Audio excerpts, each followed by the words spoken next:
Pemirsa, pasca mundurnya Airlangga Hartarto sebagai Ketua Umum Partai Golkar, format koalisi partai politik maupun kandidat gubernur di Pilkada serentak 2024 terancam ikut berubah. Saat ini Koalisi Indonesia Maju sepakat mendorong Ridwan Kamil di Pilkada Jakarta, padahal sebelumnya Airlangga Hartarto lebih menyukai Ridwan Kamil untuk bertarung di Jawa Barat. Selain itu pemirsa, Airlangga Hartarto bersama dengan PD Perjuangan sempat mendorong Airin Rahmidiani untuk maju di Pilkada Banten. Namun dengan mundurnya Airlangga, akankah nama Airin tetap diusung oleh Partai Golkar dan PD Perjuangan? Untuk membahasnya telah bergabung bersama kami Wakil Ketua Umum Golkar Ahmad Doli Kurnia, nanti akan bergabung bersama kami.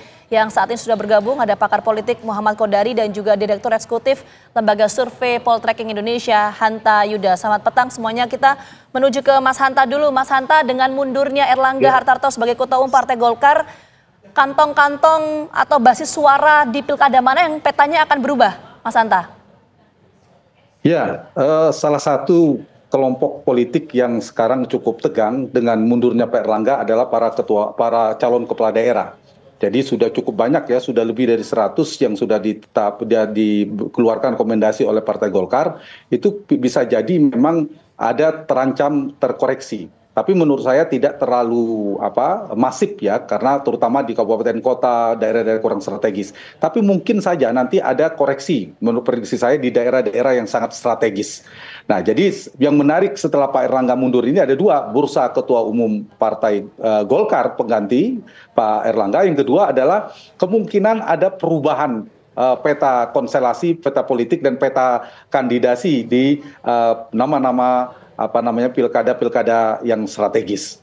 Nah, jadi kalau kita perhatikan memang kalau bicara strategis pilkada, Vita, adalah daerah Jawa dan beberapa daerah yang sangat besar ya. Daerah Jawa itu bisa jadi Jakarta, Jawa Barat, meskipun per hari ini kita belum melihat tendensinya, tapi tidak menutup kemungkinan ada dinamika itu, ada kemungkinan koreksi-koreksi yang terjadi setelah mundurnya Pak Airlangga. Dan jangan lupa, posisi Ketua Umum Golkar ini ada dua hal yang membuat dia sangat strategis dan panas.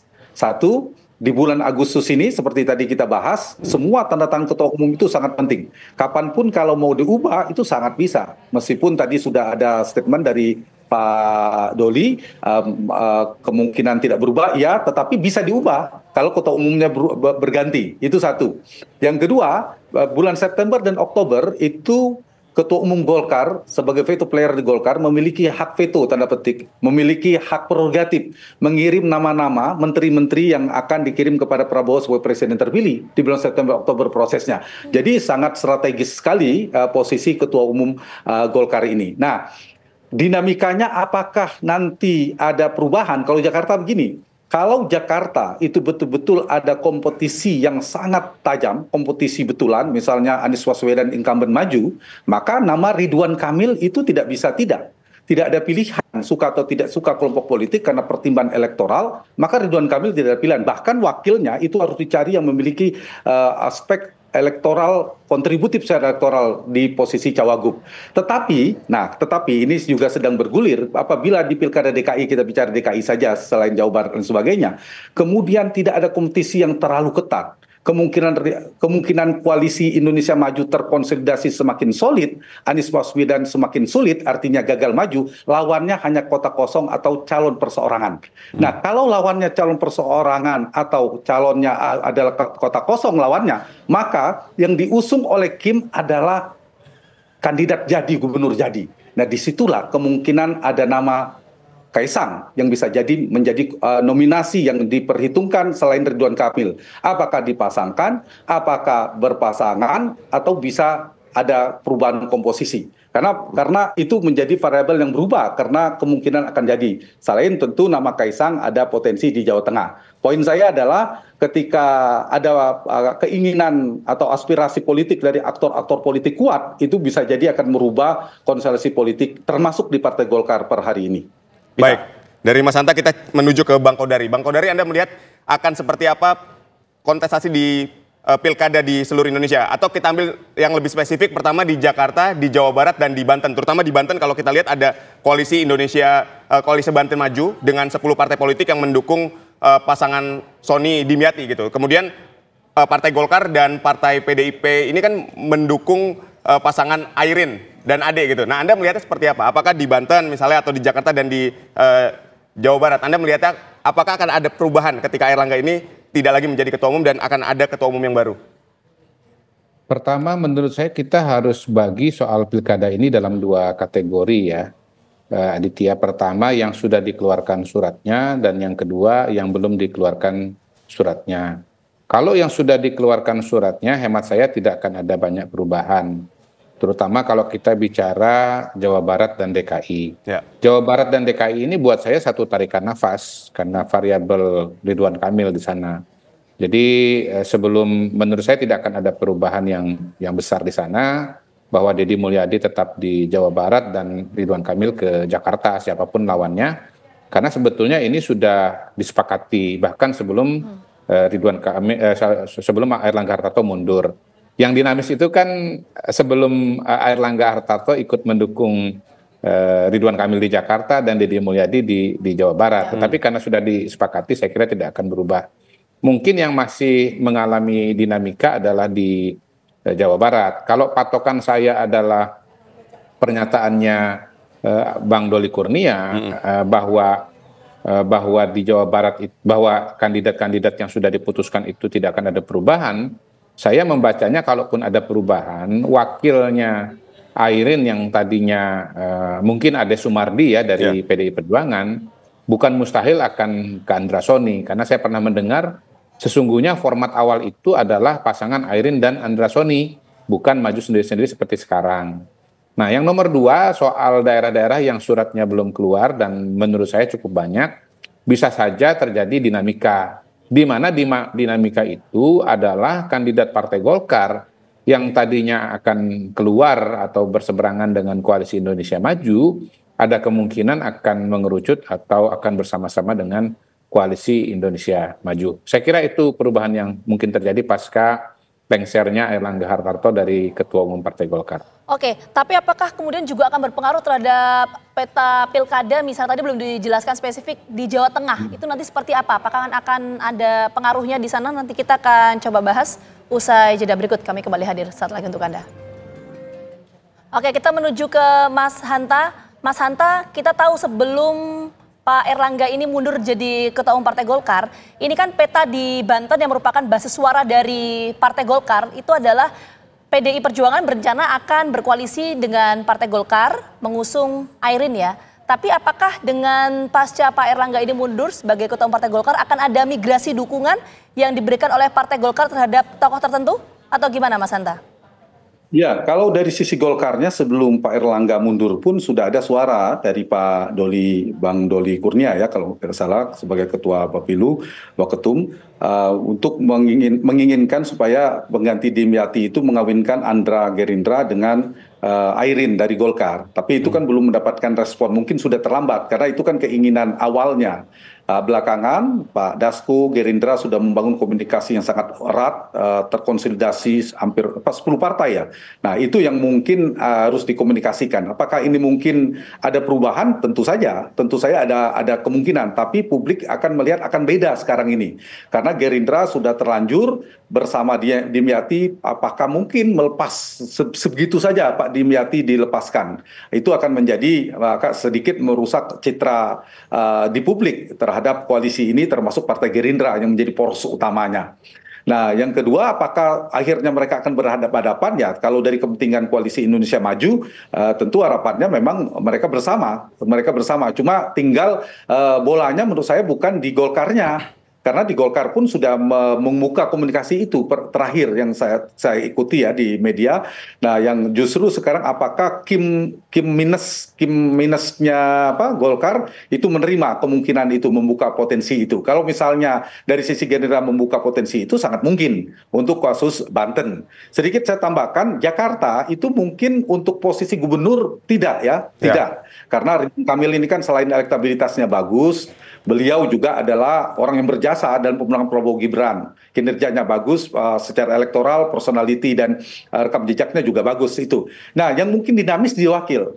Terakhir kan sebelum mengundurkan diri, siangnya kalau tidak salah Pak Airlangga kan menyebutkan wakilnya inisial S kalau tidak salah. yang mungkin dari PKS orang menganggap S itu Pak santer terdengar Suswono, mantan Menteri Pertanian di era Pak SBY pada saat itu. Nah, jadi sangat mungkin apakah misalnya PKS masuk dalam pemerintahan sehingga tidak harus mengambil wagub, sehingga Anies tetap tidak bisa melaju, apakah mungkin masuk nama baru, namanya Kaisang, ada S juga tapi di tengah, Airlangga Kaisang. Nah, jadi ada dua opsi ini, Ridwan Kamil dengan Kaisang atau Ridwan Kamil karena santer tersebut juga kan, atau bersama dengan PKS yaitu Pak Suswono. Dengan PKS penting untuk mematikan potensi koalisi bersama Pak Anies supaya tidak maju katakanlah. Tapi kalau kemudian tanpa wakil pun ternyata PKS sudah gabung pemerintahan Prabowo ke depan, itu kan bisa membuka ruang Kaisang untuk menjadi opsi. Nah yang ketiga, Kaisang kalau tidak di Jakarta mungkin bisa di Jawa Tengah, kita masuk di Jawa Tengah. Di Jawa Tengah yang menguatkan nama Pak Lutfi, mantan Kapolda Jawa Tengah, Ahmad Lutfi dan Kaisang yang santer kuat akan dipasangkan, dikawinkan, dan ini dengan mundurnya Pak Erlangga menurut saya belum terlihat tendensi terlalu kuat mempengaruhi signifikan di peta di Jawa Tengah. Jadi menurut saya jadi ada variabel Kaisang kalau tidak di Jakarta di Jawa Tengah. Itu penting satu. Yang kedua adalah nama-nama yang tadi hasil komunikasi di Koalisi Indonesia Maju. Yang di Koalisi Indonesia Maju ini ada dua partai yang paling berpengaruh, yaitu Partai Gerindra, yang kedua ada Partai Golkar. Nah, dengan suksesi di Partai Golkar, Ketua Umum Partai Golkar, kita bisa melihatnya dari sisi itu. Golkar akan berkomunikasi dengan Kim, wabil khusus yang paling berpengaruh kuat adalah Gerindra. Itu arahnya. Yang kedua dengan Pak Jokowi sendiri tentunya. Gerindra tentu Pak Prabowo, yang satu lagi adalah Pak Jokowi. Jadi kalau disingkat, disederhanakan, aktornya ya ada Pak Prabowo di Gerindra dengan Bang Dasko dan sebagainya, kemudian ada Pak Jokowi, entitas kuat di Koalisi Indonesia Maju, dan Golkar sendiri, dan kita tunggu Golkar siapa ketua umumnya. Baik, kita sudah bergabung dengan Bang Ahmad Doli Kurnia. Bang Doli, ini langsung saja kita konfirmasi setelah mundurnya Pak Erlangga Hartarto, apakah peta Golkar di Pilkada 2024 ini akan juga berubah? Insya Allah tidak akan banyak perubahan ya, saya kira, karena selama ini kan Golkar keputusannya itu secara institusional ya, bukan orang per orang. Jadi keputusan yang selama ini diambil sampai saat ini kan sudah ada kita terbitkan 22 provinsi ya, calon gubernur dan wakil gubernur, dan kemudian ada 328 kabupaten kota.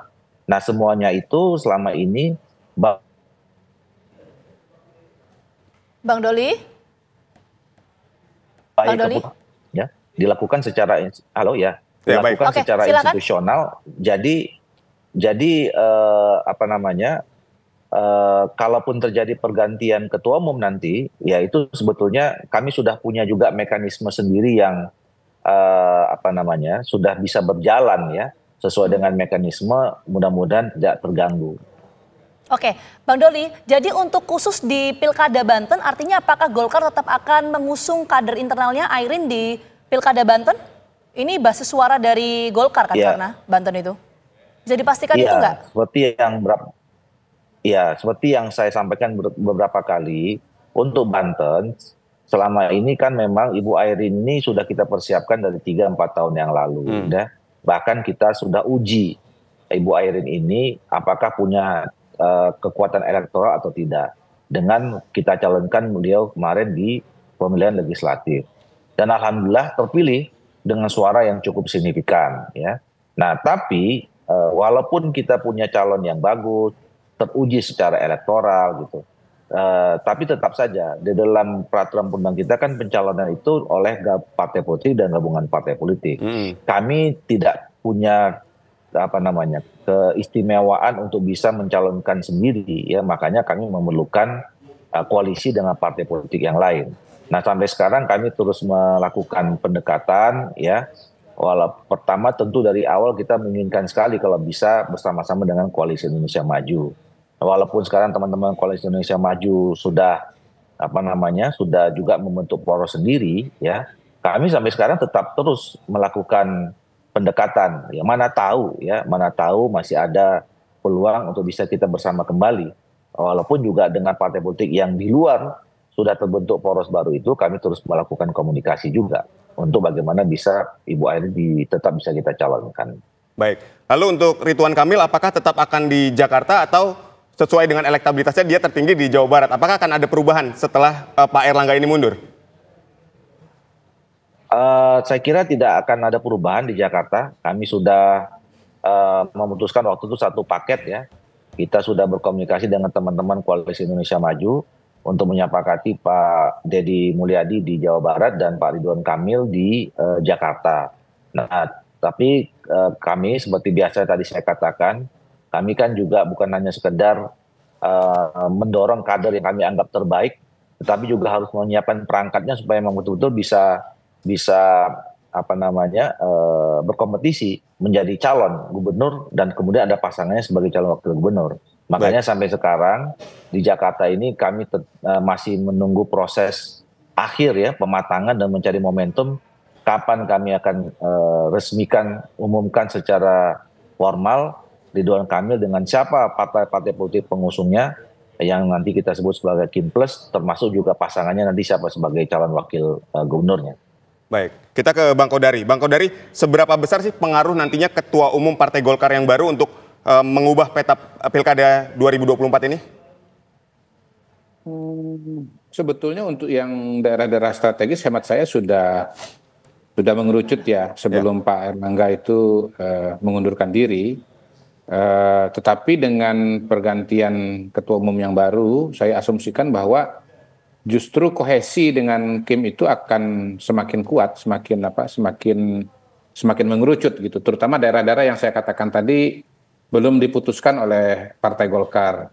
Justru ketiadaan Pak Erlangga itu justru lebih memastikan bahwa Partai Golkar akan lebih sejalan dengan Koalisi Indonesia Maju gitu. Perbedaan-perbedaan pendapat itu justru terjadi pada masa atau pada saatnya Pak Erlangga gitu. Jadi potensi-potensi perbedaan antara Koalisi Indonesia Maju dengan Partai Golkar, hemat saya khususnya untuk daerah yang belum diputuskan itu semakin mengecil. Kalau untuk daerah yang sudah diputuskan seperti misalnya Banten, memang kan agak susah tuh untuk berubah karena apa? Karena suratnya kan sudah keluar, proses politiknya sudah mengerucut dan saya kira kalau misalnya nanti ada munaslup untuk memilih ketua umum definitif, barangkali nanti Bang Doli bisa jawab ya. Kalau betul bahwa pendaftaran kepala daerah itu harus oleh ketua umum definitif, maka munaslup itu bukan hanya sudah dipenuhi syaratnya di dalam ADART seperti disampaikan Bang Doli tadi malam, tetapi urgensi kebutuhan pada hari ini situasi menghadapi pilkada justru mewajibkan Partai Golkar untuk segera memiliki ketua umum definitif. Tapi siapapun yang terpilih sebagai ketua umum definitif, postulat saya, hipotesa saya bahwa dia akan jauh lebih kohesif dan istilahnya satu rampak barisan dengan Koalisi Indonesia Maju. Aditya. Baik, mungkin Bang Doli boleh dikomentari mengenai ketua umum definitif ini harus mengajukan calonnya dari ketua umum definitif. Akan seperti apa nanti mekanismenya? Ya kalau kita bicara mekanisme ya setelah pengunduran seorang ketua umum maka kemudian pengunduran itu harus dilegitimasi ya, harus disahkan dalam institusi yang kita sebut sebagai rapat pleno yang insya Allah akan kita laksanakan besok malam. Nah setelah itu diterima maka secara resmi baik secara de facto maupun de jure Pak Erlangga Hartarto sudah resmi tidak lagi menjabat sebagai ketua umum. Nah otomatis kita harus menunjuk ya pelaksana tugas ketua umum. Jadi besok agenda rapat pleno itu dua yang utama. Satu mengesahkan dan menyepakati penerimaan ya pengunduran diri Pak Erlangga Hartarto, kemudian juga menyepakati siapa yang menjadi pelaksana tugas. Nah setelah itu pelaksana tugas itu harus segera mempersiapkan ya, menetapkan waktu dan kemudian membentuk panitia untuk menggelar munas luar biasa yang saya setuju, saya kira bukan hanya karena kepentingan untuk pilkada saja, tetapi juga sebaiknya jangan terlalu lama ya pelaksana tugas itu dijabat oleh seseorang, tapi lebih bagus secara definitif. Oke, baik nanti kita sama-sama betul menunggu. Bang Doli bahwa pendaftaran ke KPU itu wajib ketua umum definitif untuk pencalonan kepala daerah, apa betul Pak Bang Doli? Jadi dalam PKPU yang baru itu dimungkinkan ya, tergantung kalau misalnya istilah pelaksana tugas itu tercantum di dalam peraturan organisasi, itu sangat dimungkinkan. Makanya kan orang bertanya-tanya kemarin soal P3 kan. Itu kan kemarin Pak Mardiono kan PLT sampai sekarang. Tapi ya nyatanya pada pendaftaran caleg kemarin bisa.